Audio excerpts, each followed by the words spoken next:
5 in the morning. The water has a crust of ice. You break it with your knuckle. Somewhere above you, a family is sleeping. They will never know you were here. 9 fireplaces. 240 pounds of water. Before the sun comes up, by the time they wake, the grates will be polished, the steps will be white. The house will have warmed itself, as if by magic. They called it service. I called it war. My name is Ellen. I was 19, and I am going to tell you the filthy truth about Victorian servants.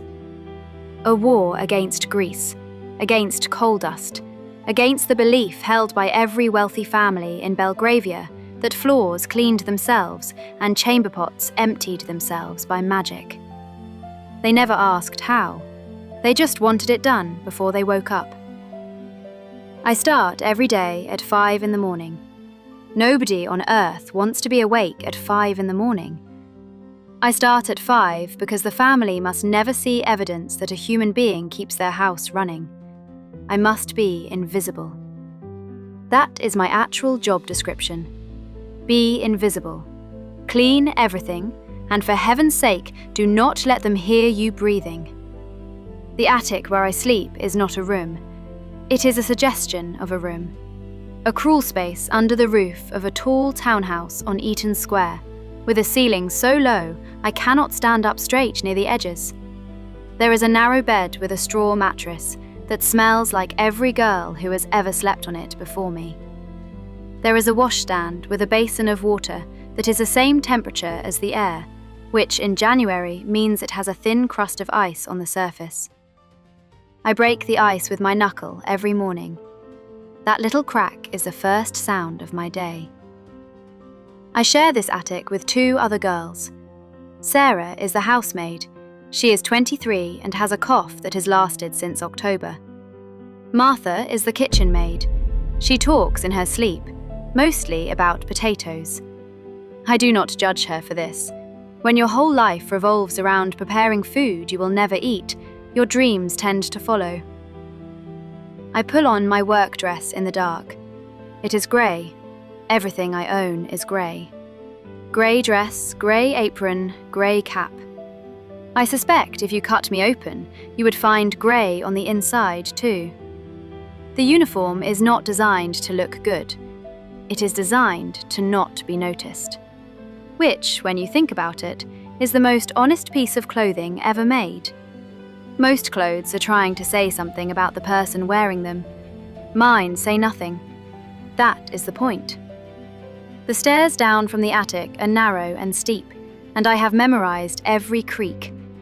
3rd step from the top, hard left side. 7th step, dead center. 12th step, do not even look at it. I move through this house like a ghost with a schedule, and my first task of the day is the one that will define the next 16 hours. The grates. Every fireplace in this house, and there are 9 of them, must be cleaned before 6:30. I kneel on cold stone in front of each one, scoop out the ash from last night, polish the steel until it reflects the dim light from my candle, lay fresh paper and kindling, and stack the coal. My hands turn black within the first 5 minutes, and they will not be clean again until I fall into bed tonight. Coal dust gets under your fingernails, into the lines of your palms, into the creases of your knuckles. It does not wash off. It wears off. Over days. I have not had truly clean hands since I started this position 7 months ago. The coal itself lives in the cellar, 2 flights below the kitchen. It is kept in a bunker that smells like the inside of the earth, damp and mineral and heavy. I fill the scuttle, carry it up to each floor, and repeat. 9 fireplaces, 9 trips. The scuttle weighs about 30 pounds when full. I weigh about 110. This means I am carrying roughly a quarter of my own body weight up 2 to 4 flights of stairs 9 times before most people in London have opened their eyes. If you ever meet someone who tells you that Victorian women were delicate, I would like you to picture me hauling coal in the dark and laughing at that idea. I kneel on the top step with a bucket of water and a hearthstone, and I scrub the stone clean, and I think about how many things in this city only work because everyone has agreed not to look at the person doing the work. Sometimes I catch the eye of the scullery maid across the square. She is about my age. We have never spoken. But we share a look that says everything. The look says, I know. I see you. This is ridiculous. And then we both go back to scrubbing. The kitchen comes alive around 7. Cook is a woman named Mrs. Hewitt, and she runs the basement like a general runs a campaign. She is not cruel, but she is not soft. She believes that a kitchen should be hot, loud, and productive, and she achieves all three by 6:30 every morning. The range is a massive iron beast that eats coal the way the family eats money, which is to say, constantly and without gratitude. My job is to keep it fed. I shovel coal into its belly, rake the ashes, adjust the dampers, and try not to burn myself on the surfaces that are hot enough to scar. I have 4 small burns on my left forearm from this month alone. I do not count them out of self-pity. I count them the way a soldier counts days, as proof I was here. Breakfast for the family goes up on silver trays at 8. Breakfast for us goes onto chipped plates at 7:15. We eat in the servants' hall, a long, narrow room below street level, where the light comes in at ankle height through a window that faces the pavement. You can see the boots and shoes of people walking past. Expensive boots, clean boots, boots that have never been near a coal cellar. The tea is strong, because that is the one thing Cook does not skimp on. She says a house runs on tea the way a ship runs on wind. She is not wrong. The morning is a blur of tasks that repeat and overlap. I wash the breakfast things, which means every pot, pan, plate, cup, saucer, serving dish, and piece of silver that was used upstairs. The sink is a deep stone basin with a cold water tap, and I heat my own water on the range. The soap is hard yellow soap that strips the skin from your knuckles if you are not careful. And I am not always careful, because I'm always rushing. There is never enough time. That is the central truth of being a scullery maid. The work expands to fill every hour and then spills over into the next. Between washing up, I scrub the kitchen floor on my hands and knees. I scour the copper pans with a mixture of vinegar and salt until they shine. I peel vegetables for the midday meal. I haul more water, always more water, because nothing in this house can happen without hot water, and none of it comes from a tap.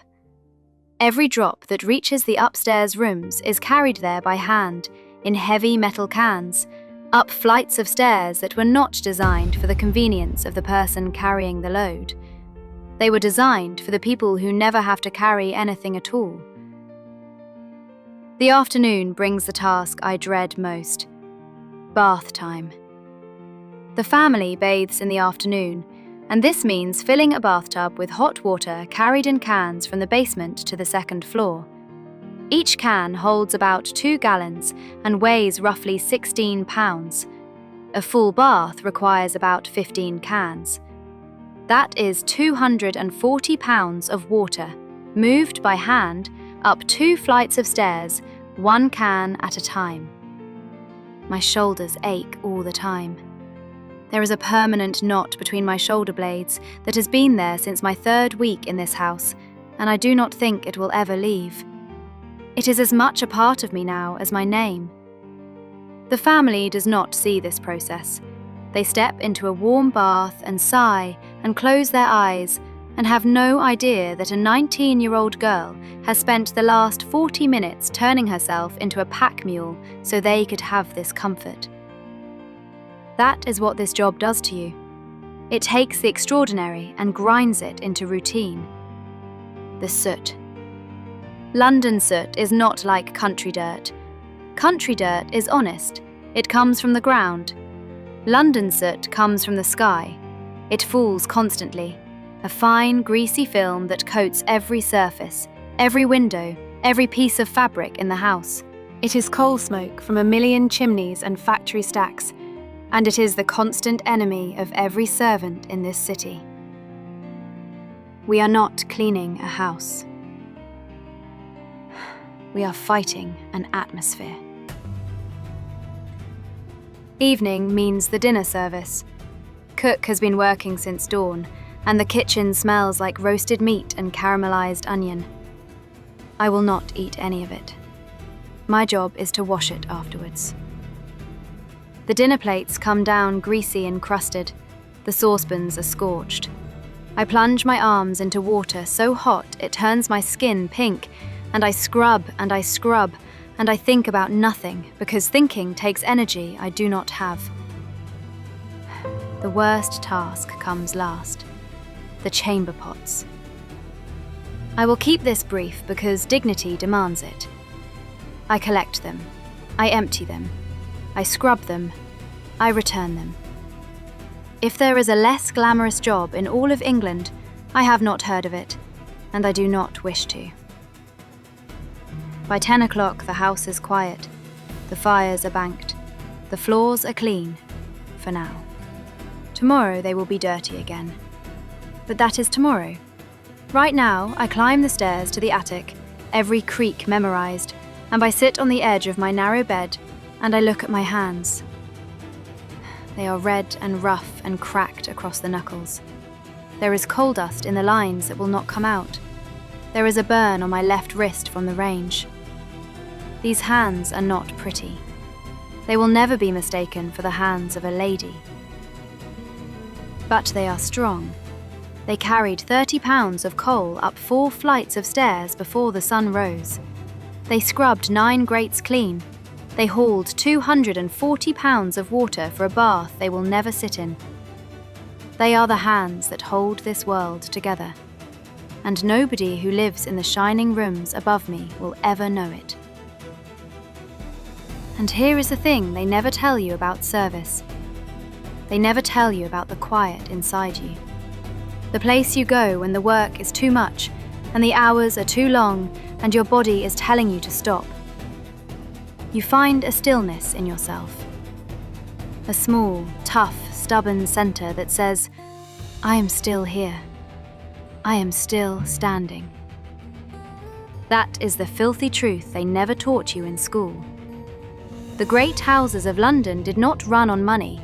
They did not run on class or tradition or fine manners. They ran on the backs and hands and knees of girls like me who got up in the dark and did the impossible before breakfast and never once expected to be thanked for it. Some of us broke under the weight. Some of us got sick from the dust and the damp and the cold. Some of us were dismissed without a reference for the crime of being too tired to smile. But many of us survived. We found our people in the basement, in the servants' hall, in those small hours before dawn, when the only ones awake were the ones doing the work.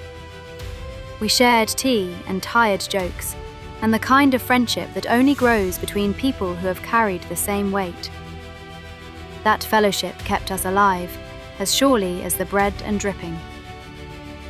Hannah Cullwick was a servant who kept a diary. She wrote about her days with a kind of honest detail that makes you feel the ache in her arms and the grit under her nails. She did not write to be famous. She wrote to be remembered. She wrote because she knew that if she did not put it down in her own words, no one would know she had been there at all. No one would know that the beautiful houses and the clean streets and the pressed tablecloths were the work of a woman on her knees. I think about Hannah sometimes. I think she would understand the crack of ice in the basin, the weight of the coal scuttle, the look shared between 2 scullery maids across a square at 6 in the morning. She would understand that this is not just a story about dirt and labour. It is a story about the people who held the whole shining world on their shoulders and never got to stand in the light.